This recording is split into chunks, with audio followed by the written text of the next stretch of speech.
Hey everybody, welcome back to the channel. Today we're looking at another product from Atlas. We are looking at an Atlas HO scale GP40 locomotive, and this is the Southern Pacific's number 7118 in the speed lettering logo. And it has loc sound in it here, as you can see, so we will be having a sound demo at the end of the video.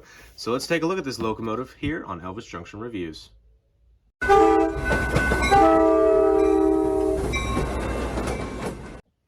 And now onto some history. The EMD GP40 is a 4-axle diesel-electric locomotive built by EMD between 1965 and 1971. It has an EMD 645E3 16-cylinder engine generating 3,000 horsepower. Now, there are about 1,200 of these locomotives were produced, and a lot of them are still in service today. And our unit here, SP7118, was built in October of 1971, originally for the Baltimore and Ohio Railroad, and was numbered as B&O 4049. She was eventually renumbered to CSX 6624 during the creation of the CSX system. She was then sold to the SP and renumbered to 7117 and rebuilt into a GP40M-2. So she served the SP all the way up until the 1996 UP-SP merger, when she became UP 1488 and was repainted into UP colors. And she is still in service today, working in the Northern California area in local service. And because I live in that area, there is a very high probability that I have seen this locomotive actually up front and up close and personal. All right, so now let's get into the details, starting with the front.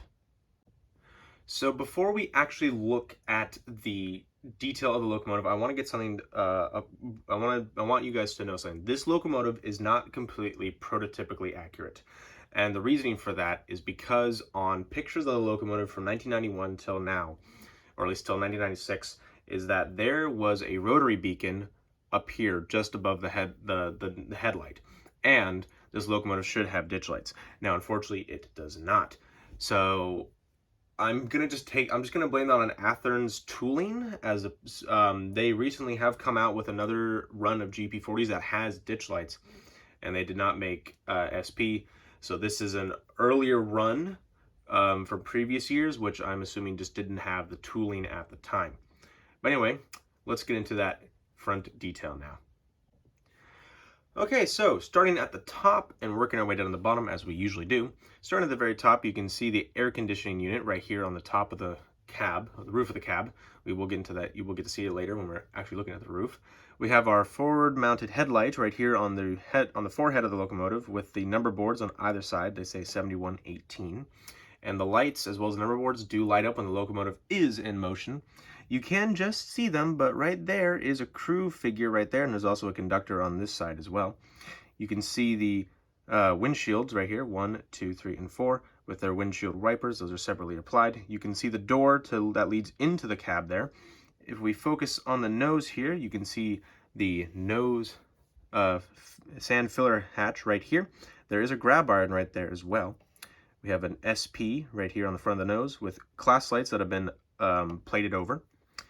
We have our walkway steps right here, as well as a walkway plank, I guess you can call it that. So if you need to traverse from this locomotive to another, you don't fall in between the gap. Here is the handrails, along with a little chain here to keep you from falling. We have an MU socket right here. Here's the coupler cut bar right here. And there is our coupler, which is that Athearn style coupler, Atlas style coupler, which people are not really big fans of. You can see 3 MU cables on either side of the knuckle here, 3 right here and 3 right here. Here is the air brake hose, and here is the snowplow.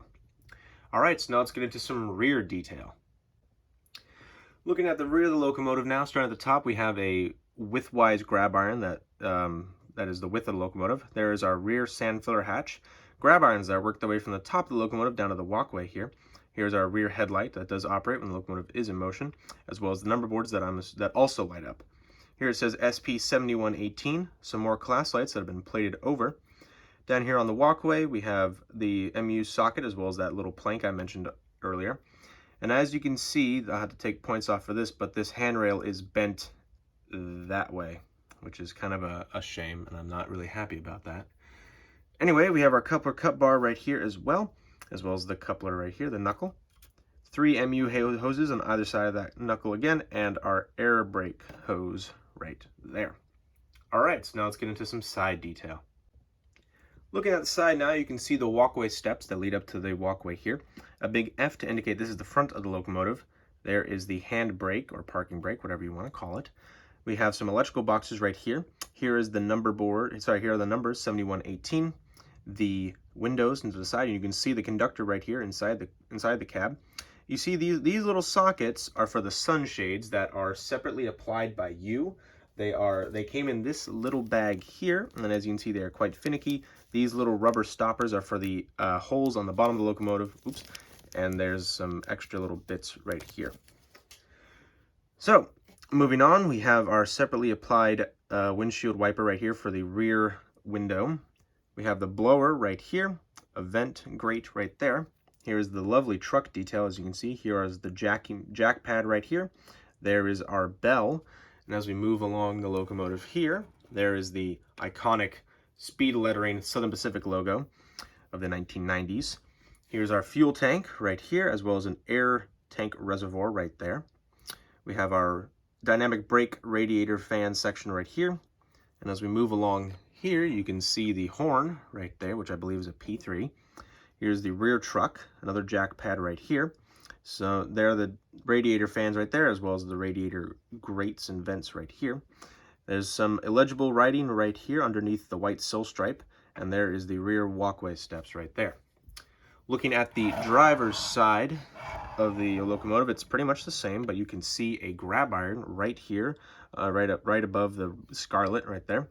There's the F to indicate this is the front of the locomotive. There is an electrical door right here, sorry, a door to access the electrical parts of the locomotive. And you can see the fuel tank again, and some lift. And you can see all the lift rings here that are used for maintenance. If you need to lift the shell of the locomotive off of the chassis, this is how you get it off. You just hook up all your chains to these lift rings and lift away. All right, so now let's get into some roof detail. Alrighty, so looking at the roof of the locomotive here, or the top, you can see the air conditioning unit more clearly here right now. There's the dust catcher, or dust blower, or it's a dust collector right here. This plate here is where the antennas will go. And however, I have to take points off for this. The antenna, which you can just see in my hand right there, I know it's a little blurry, but the firecracker antenna unfortunately came off, so I might have to glue it back in. These are very flimsy parts, which is a kind of a downside to HO scale models, whereas on O scale models it would probably be a little thicker and less likely to break. And you can see, anyway, you can see just the amount of lift rings that are on the roof of this locomotive.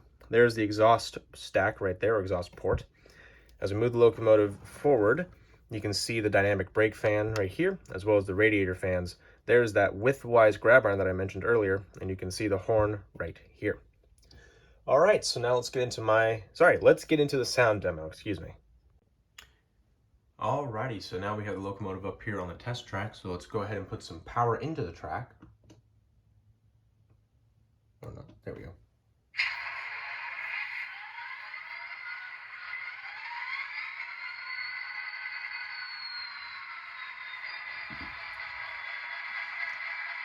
Alrighty, so you can hear the engine revving up at the moment. F0 turns on the light, and as you can see, also the number boards also do light up. F1 is a bell.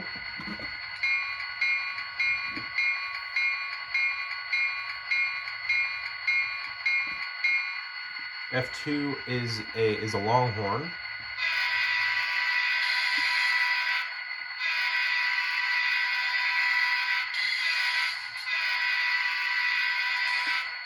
So that's ingestion there. F3 is the knuckle couplers either connecting or disconnecting, like here now. There you go, you can hear that they uncoupled and the air brakes disconnected. That was that loud pop noise at the end. So let's throw her in reverse actually. And the rear headlight is on, and let's get her moving towards the end of the track there. There is a like an actual locomotive revving up sequence, so she doesn't get moving immediately. And that is the interesting thing about loc sound.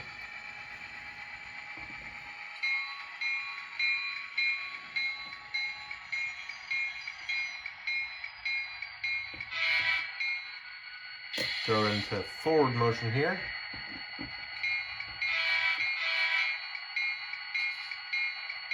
Let's slowly work her back towards the camera here. There she comes.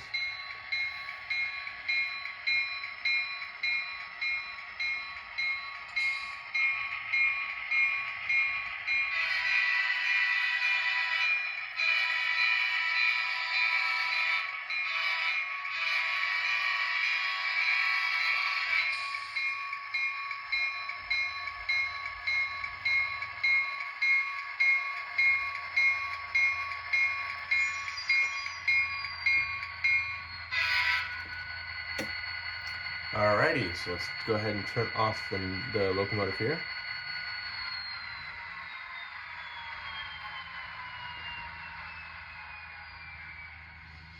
So that is a very nice thing. So it kind of does turn off. And if you let the locomotive idle, there you go, you can hear the air valves popping off, which is a very cool touch. All right. Ooh. All right, so let's now get into my final thoughts. So, unfortunately, I'm actually not that happy with this locomotive, surprisingly enough. First of all, the fact that there's no beacon or ditch lights on this locomotive when this is a 90s era locomotive, especially for the SP, and seeing pictures of the actual locomotive kind of saddens me, but I understand this is an older run, so it's obviously not going to be completely prototypically accurate. And then, considering that the firecracker antenna broke off while I was handling the locomotive, that really did suck indeed. And then also, the sound, well, the sound quality is okay. The horn was a little lackluster. I felt like maybe they could have gotten a better recording of the horn, because the bell and the actual like sounds of the locomotive sounded pretty good. But I mean, still, it's a pretty good locomotive overall. I mean, apart from all those, I don't have any problems. It runs well, and it just overall looks great, even from like close up. But anyway, I got this locomotive at the westerndepot.com, which is a California-based hobby store up in Yuba City, California. I recommend you guys do check them out, because they do have some things that say Lombard Hobbies or Midwest Model or even Train World doesn't have in stock. So I recommend you to go check them out as well. But anyway, thank you very much for watching. If you enjoyed this video, please hit that like button. Also subscribe if you have not. It really does help me out. I'm trying to reach 1,000 right now. We recently hit 500 subscribers, so I'm really happy about that. So thank you very much to those who have subscribed and keep watching. But anyway, yeah, hit the notification bell to see when I have to upload next, and I will see you guys in the next video. Bye for now.